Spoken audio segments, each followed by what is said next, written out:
This is the Mark Dolan Way. Top tips for mind, body and soul, some great life hacks, and my favourite products of the week.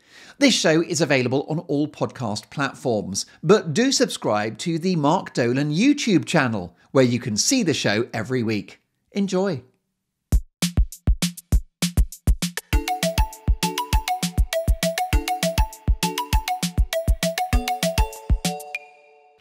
Hello and welcome to the show, which is all about self-improvement. We've got some top tips for mind, body and soul, and some excellent products, and also some life hacks. Let's talk about the double puffer. Very excited about this.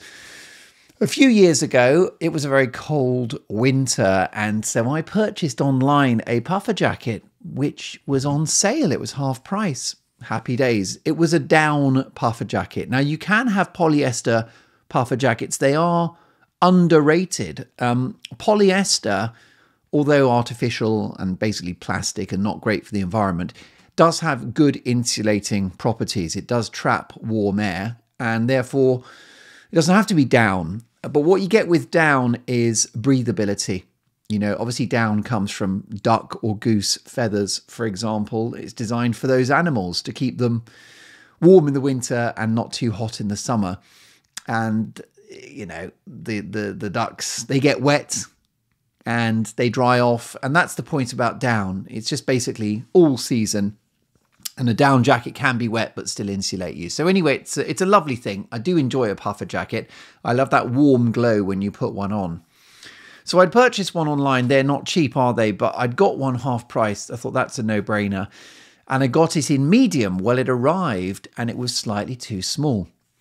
So I thought, okay, what I'll do is I'll order the large. And if that's not right, I'll send both of them back at the same time, because you've obviously got 4 weeks to give back the original. So I keep the other one. I don't wear it. And I go and get the large. The large arrives and it's perfect. It's perfect size, perfect fit, happy days. It was just then, you know, a day or two after that, it was a very, very cold day and I had to kind of go outside for a few minutes. It was like really, really Arctic. So I grabbed the first puffer jacket I could find, which is the one I was going to give back, which was the medium sized one, which was a bit too small. I put that on and then I saw the other one, the large. I thought, I'll put that on as well. I don't know why, it was a brainwave.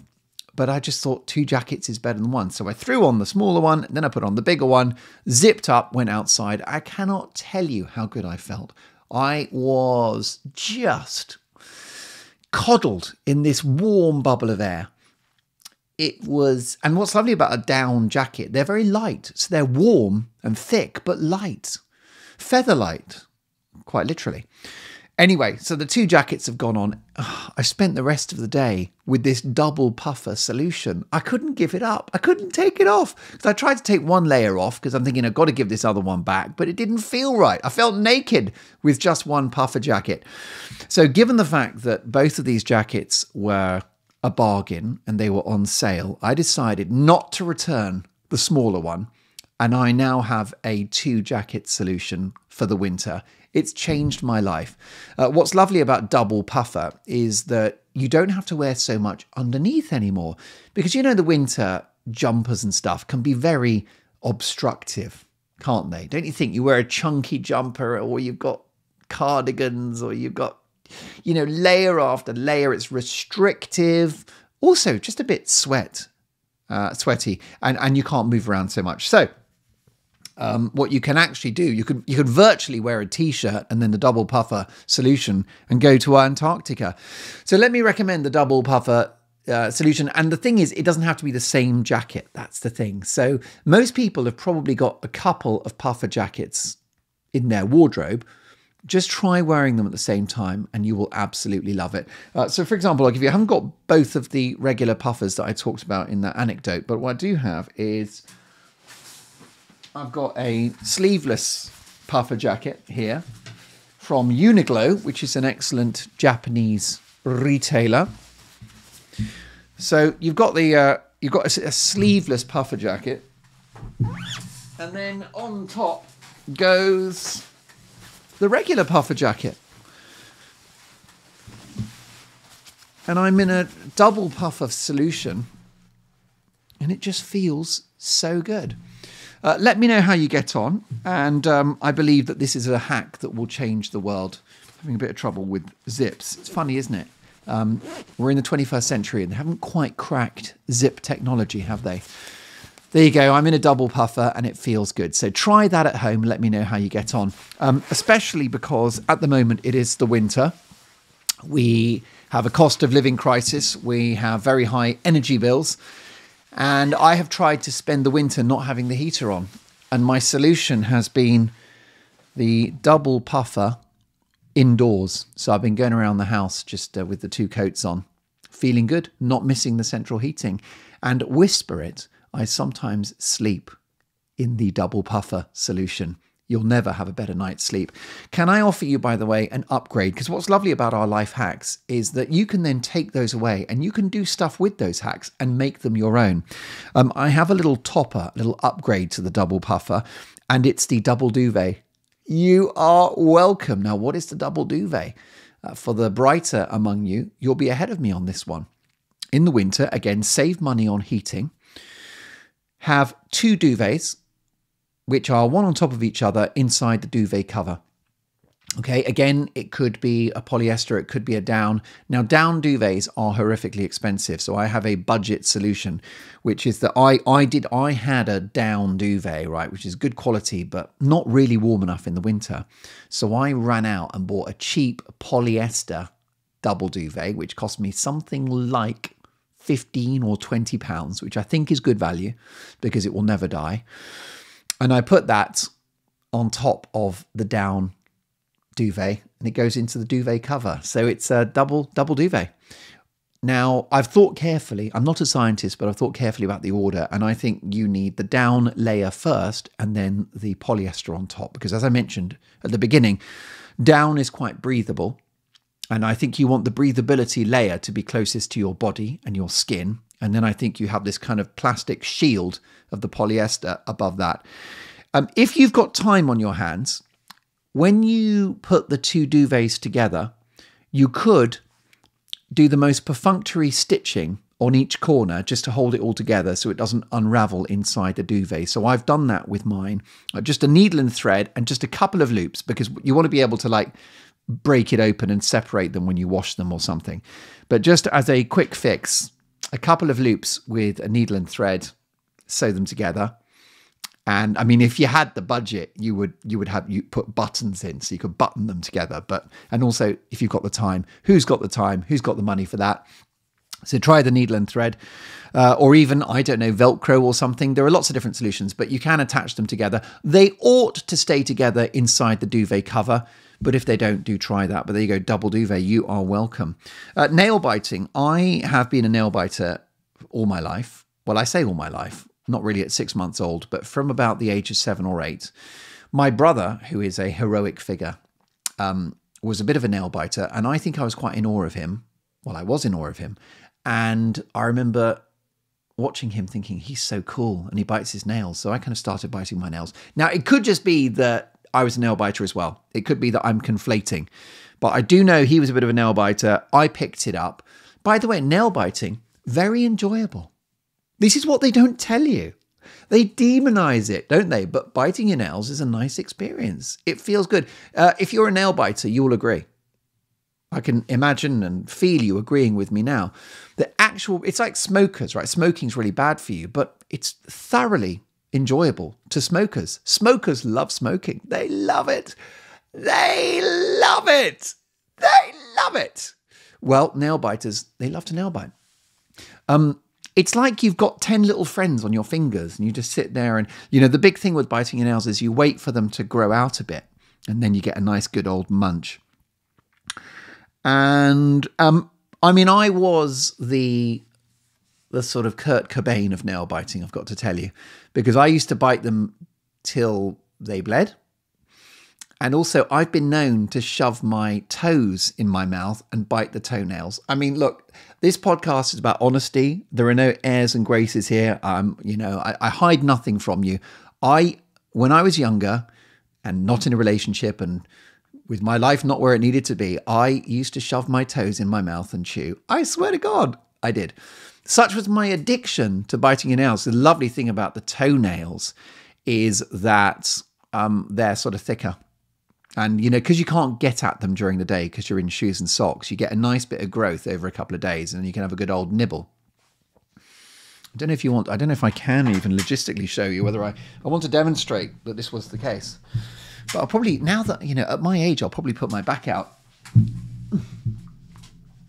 Yeah, do you know something? I've made a discovery, which is I don't think I can do that anymore. Oh, yeah, I can. Oh, you can't see me. This is failed as a project because the camera angle is not right. Yeah, I can get the big toe into my mouth still. I think with yoga and a bit more flexibility, I reckon I could get all of them in there. It must be, do you know what? My body has changed. That must have been something I could do when I was in my 20s. So there you go. But anyway, it's not a good thing to bite your nails because there are so many bacteria underneath the nail. It's disgusting. And when I was a kid, my nail biting was really bad and I got worms. Do you know about worms? This is terrible, right? Worms are these worms that live in your gut. I think sort of towards the lower part of the digestive tract, close to the bowel. And it means you get an itchy bum. And the reason you've got an itchy bum is that there are these hundreds of worms just sort of wriggling inside your bum. It's horrific. They're white. I think they're called thread worms. Happens to kids quite a lot. Well, because of my nail biting, that is a gift to worms. Because what happens is, this is just TMI, but let's do it anyway. You have an itchy bum. And that's the worms coming to the surface of your bum and laying eggs and stuff like that. And what happens is that if you scratch your bum, the eggs go underneath your nails and then you bite your nails, you eat the eggs and the eggs hatch in your gut. And it's like a merry-go-round of worms. It's dreadful. Kids get worms all the time at school and stuff like that. So I had that. And I'll never forget, it was a family holiday and we were on a plane. And I was ridden with these bloody worms. And how old was I? 7 or 8 or 9? And I sat on the loo. I had a very itchy bum. And I sat on the loo on this plane. And I did a big old poo-poo. And I looked down. And on the poo were must have been 20 or 30 of these white worms just wriggling on the poo. Just shifting around on top of it. Oh my God, it was dreadful. So bad. Although I felt better because I'd got these worms out of my body. Anyway, there was an excellent medication called Pripson, and that killed them. And you need to take it every 2 weeks because these worms are so clever. What you do is you take the Pripson, which kills the worms, but then it doesn't kill the eggs. So you then have to take the Pripson again 2 weeks later when the eggs hatch, and then it's gone. I've got to tell you, there are so many ailments that I could live with instead of worms. I think it's the worst. Well, it's not the worst thing, is it? Let's be honest. But it was really dreadful. Anywho, so, you know, this is why you don't bite your nails. If you come into contact with someone that's got worms and it goes under your, Anyway, I had a great solution to nail biting. And it was when I started working in broadcasting, I got my first job. I mean, that's very grand, isn't it? Broadcasting, but it's a radio station. And I got my first job. I had a salary for the first time. And is there anything better than your first paycheck?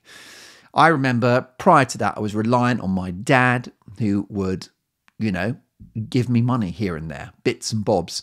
And I would go to the cash point and I'd sometimes try to take money out and it said insufficient funds and you get your card spat at you. And then occasionally there would be a bit of money in there. Like my dad's put 50 quid in. He's like topped up my account or something. And I remember my first job had the paycheck. The money goes in to the bank electronically. And I remember checking my balance and seeing my first paycheck in there. And at first I thought, oh, look at all that money. Thanks, Dad. And I thought, no, it wasn't Dad. It was me. It was a very, very happy experience.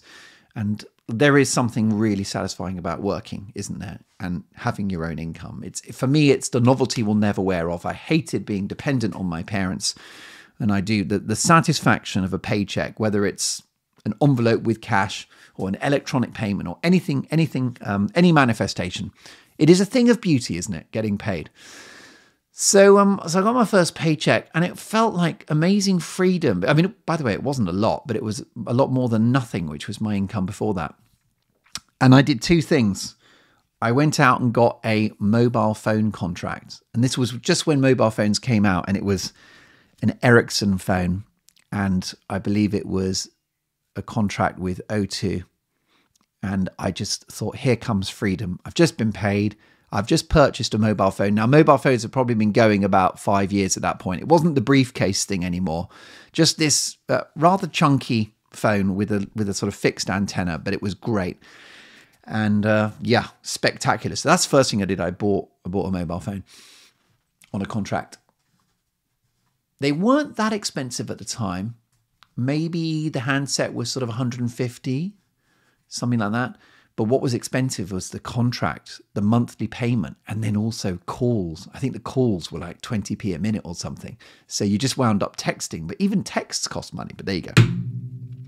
So mobile phone. And then the other thing I did with my first paycheck is I was this nail biter, and I had this idea, which is, why don't I go to a nail boutique and ask them to put false nails on so that I don't bite my nails? It was an idea. I don't know where it came from. It wasn't suggested to me. I worked at this radio station. It was near a nail boutique. Now, I've got to say that these days, these nail bars are populated by men and women, mainly women, but you always see guys in there from time to time. Let me tell you that in 97, 98, around that time, that's when I got my first job, this particular nail boutique, it was the domain of women. It was women only. That's how it felt.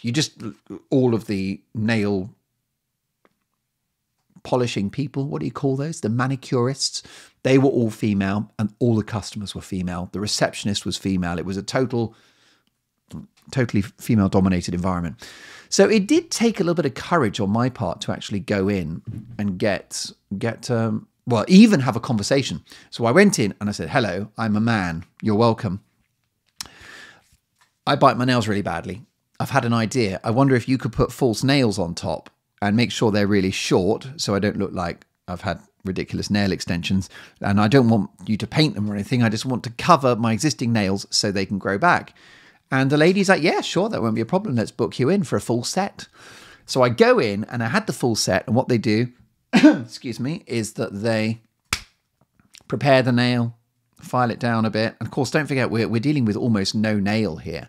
We're dealing with just, the very basics, right below, the nail is right below where it should be. And they glued on these plastic nails, essentially. And what they then did is they filed them down so that they were short, so that I didn't look unusual. They were a little thicker than a normal nail, but nothing too noticeable. They were fractionally shinier than a normal nail, but nothing, unless you really studied my hands, you wouldn't have known. So on they went, and first few days I tried to bite my nails and I couldn't, because you've got this extraordinarily thick piece of plastic glued to the top of them, or resin in whatever it is. And after 2 or 3 weeks, I'm not even nibbling anymore, because don't forget, these plastic false nails are even more dirty and disgusting than your own nails. So just the thought of it, yuck.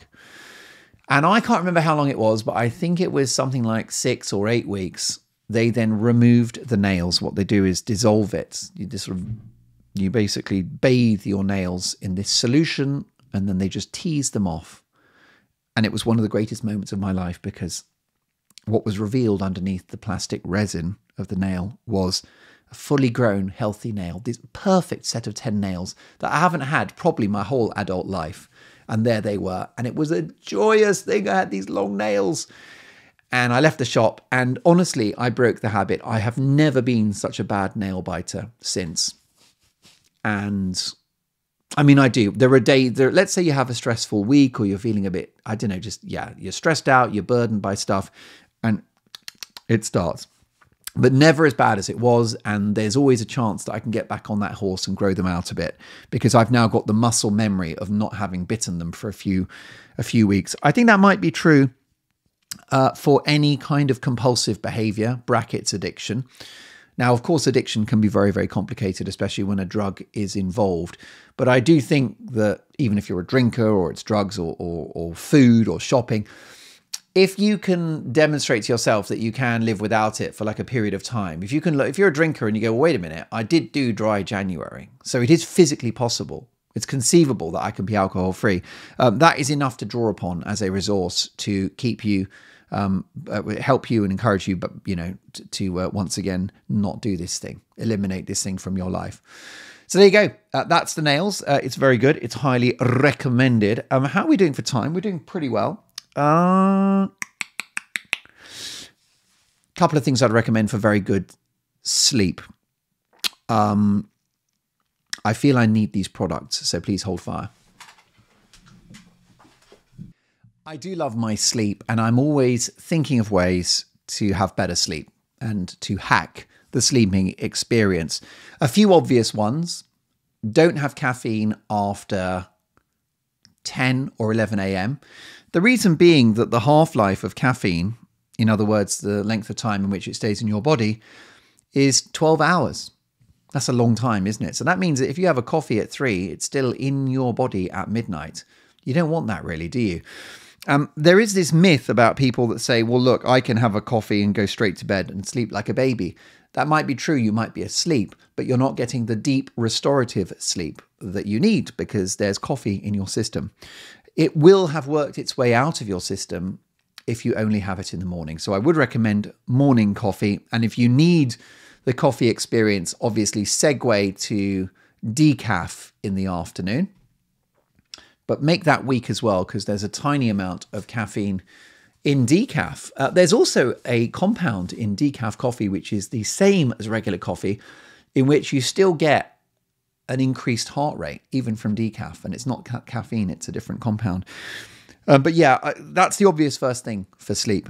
But I've got a couple of other options for you, which I really recommend. Something I learned from my fabulous wife, is earplugs. Because you will sleep better with earplugs in because everything's quieter. So I recommend earplugs. Give them a go. And I like these sort of very foamy ones, which you can essentially manipulate with your fingers and then shove in. Let me see if I can just demonstrate how I've done that. There you go. In it goes. Don't push them in too hard. I'm not a fan of the waxy ones. I find them hard. They get stuck in there. So just go for some foam earplugs.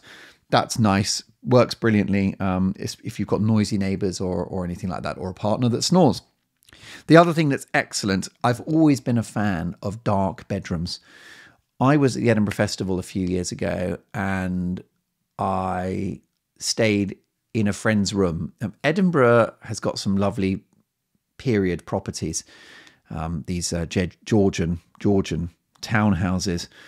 And my mate was in a flat share in one of those properties, high ceilings, lovely big windows in the new town of Edinburgh, which is just gorgeous. And these properties are quite grand, and you've got different reception rooms, and they're basically, a lot of these Edinburgh flats have got box rooms, and it's a room within a room. So you've got, let's say, a living room, and then it's like a cupboard really, but it's the size of a room. I don't really know what these box rooms were used for, but it's a room with no windows. If you came out of the room, you'd go into the living room. You've just got a door and walls. And I remember sleeping in that room for a few nights. And let me tell you, it was the best sleep I've ever had in my life. Now, you would think no windows, that's claustrophobic, that's terrifying. But actually, a pitch black room is perfect for sleep because you do go into a deeper slumber in a dark room. So I became obsessed with that. Mick Jagger from the Rolling Stones, I'm told, has it as a condition of his rider, that if he's staying in a hotel, when he's on tour, he's staying in a hotel, the rooms have got to be pitch black, got to have blackout curtains. And if you're Mick Jagger, then stuff like that happens. You and I are perhaps not Mick Jagger, and therefore we cannot guarantee that when we're in a certain hotel room, it will have blackout blinds. So what you do instead is you take eye patches. And I've got these here, which are good. You can just go online. There's all different brands of eye patches. Chop and change. Try the ones that you feel good in. These are cotton. And I'm just going to demonstrate them for you now, but they sit nicely on my face and they more or less block out the light. What's amazing about these eye patches is they make every room pitch black. So you could actually be in a room that didn't even have curtains and you would still get a lovely, great night's sleep, deep, deep sleep, because you've made everything dark. It's very clear, and I don't have the science on this, but the body goes into a deeper state of rest in a dark environment. Obviously, it's natural that we're supposed to wake up when it's light. So the problem is if you're in a room without curtains, you're going to wake up at 6 a.m. And even if you don't wake up, you're not going to be in the deeper sleep because it will disturb that slumber, the eye patches. And the last thing, which I absolutely love, is tape. Now, what am I going to do with this tape, right? Well, I'm going to tape my mouth shut, which, let's be honest, is an aspiration of many people in relation to me. This is called 3M Micropore, and it's the kind of tape that's used for the dressing on bandages. So it's essentially very light, a bit breathable. It's designed to go on the skin and not be allergenic or give you a rash or anything like that. It's not sweaty. It's not overly sticky. And it's kind of a medical grade tape. It's very cheap. You can get maybe a sort of 10 pack from Amazon for £3. And this comes from a very good book called Breath by James Nestor, who's an expert on breathing. Now, the big thing is that we are supposed to breathe through our nose, not our mouth. Our mouth is a very shallow way of breathing. So you get less oxygen in your blood breathing through your mouth, and you get just generally less air altogether. So your lungs fill with more air and more oxygen if you breathe through the nose. So let's say you're working or just relaxing, watching a movie. Try as an experiment just keeping your mouth closed and breathing through your nose, and you will find that you feel better, more energy, healthier. The book is excellent. It explains in detail why breathing through your nose is better. And he recommends, therefore, that to guarantee breathing through your nose at night, that you tape your mouth shut. Now, you can buy all sorts of fancy special tapes, which are for mouth taping. You don't need it. You just have this basic medical adhesive tape.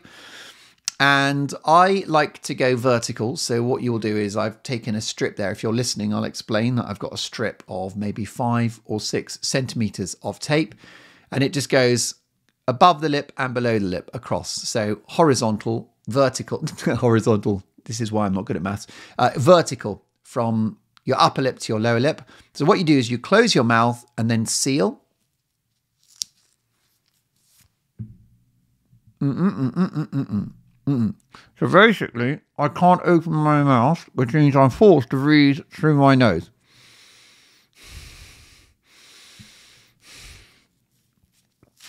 Try mouth taping for a night. You'll never look back. At first, it's a strange feeling, but once you fall asleep, just think about the amount of oxygen that you've guaranteed yourself there. Now, let me say I'm not a doctor, so consult your GP about this. Also, I don't want you to choke to death or asphyxiate or anything like that. And therefore, there are hazards with this. Do not let children or young people do this. But as a grown adult, if you take responsibility, I can only tell you from experience that I have found that only taping my mouth shut, you've got to keep your nose free because you must breathe or you will die. But it's a lovely thing. And the reason why I recommend the vertical is that actually, if you had to, you can still breathe through the sides of your mouth. I would not recommend you tape across because then in an emergency, you can't breathe through the side of your mouth. It's amazing. Right, before we go, we will sign off with a couple of quick, a product of the week, which I really like. And this is a Method Daily Kitchen non-toxic surface cleaner. Cuts grease and grime. Very nice product. Well done, Method. It's all plant-based. Did you know that the worst pollution is in your own home? And it's because of the sofa and that awful carcinogenic foam that's in the sofa, house dust, and cleaning fluids with which you clean your home, and you breathe all of that stuff in. So there's an awful lot of pollutants in the air at home. So I'd recommend trying to look for, if you're not in the UK, look for an equivalent brand of non-toxic cleaners for the home. And then here's a really simple hack, which is you only need one, okay? Because you've got these different products. You've got like wood cleaner, and then you've got glass cleaner, and then you've got floor cleaner, and you've got bathroom cleaner. This is just marketing. This is nonsense, right? Let me tell you, you just buy a glass cleaner. And the reason why you buy a glass cleaner, because that's going to work on the glass. And glass cleaner is good because basically it won't be dull. It won't be cloudy. There will be no streaks. So I love glass cleaner. It works on mirrors and glass. But here's the thing, glass cleaner, it works on the kitchen table. It works on the wooden floors. It works on the hob. It works on the toilet, the bathroom. It's just one product. Keep it simple. Just buy a healthy, natural, plant-based glass cleaner.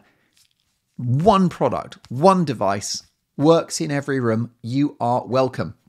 I know you're worried about the wood floors. Don't be. If it is a plant-based thing, it will be natural and it will essentially have plant acids, which will be very mild and will just clean everything off. And by the way, you can get sort of quite cloudy wooden floors as well when you use some of these products. You don't want water on wood floors. So I use glass cleaner on every surface in the home. Absolute game changer. Last but not least, it's time for some inspiration for you. And it's a very simple one. Dale Carnegie, one of the founding fathers of self-help. I'd recommend all of his books, including How to Stop Worrying and Start Living, How to Win Friends, How to Win Friends and... What is it? I've forgotten. How to Win Friends and...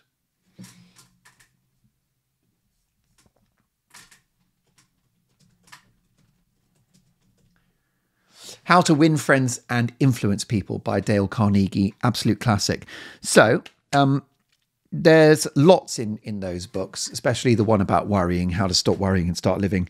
And there's one great chapter and it says, live in day-tight compartments. And what he means is that you sort out today and that you nail today. You don't worry about tomorrow because that's out of your hands and anything could happen then. You may not be here tomorrow. And there's no point sorting out yesterday because that's gone. That is now out of reach. And therefore, live your life in day-tight compartments. You wake up in the morning, just nail today, right? Forget about tomorrow. Forget about bloody next year and your retirement. And what if I'm 80? What will I do then? No, just sort out today. What have you got to do today? You need to post a letter. You need to send the boss an email. You need to get started on a company report. You need to go jogging. You need to have good nutrition. You need this, you need that. Just do those things today and forget about tomorrow, forget about yesterday. Win today.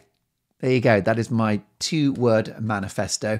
Try that today. Try it tomorrow. When you wake up tomorrow, maybe sort of in preparation, think about it today and think that tomorrow I'm just going to win tomorrow. And then you wake up and you go, right, that's it. I'm just in this bubble. I will only live in day-tight compartments. I will be day-centric. Well, I just think about 8 a.m. to midnight on this day and do all of the things on that day really well. Don't give a second thought to tomorrow, next week, and next month. There you go. That is my inspirational message of the day. Look, if you're enjoying the show, please review us and please subscribe, tell your friends, and let's change the world together. I look forward to seeing you and chatting to you soon.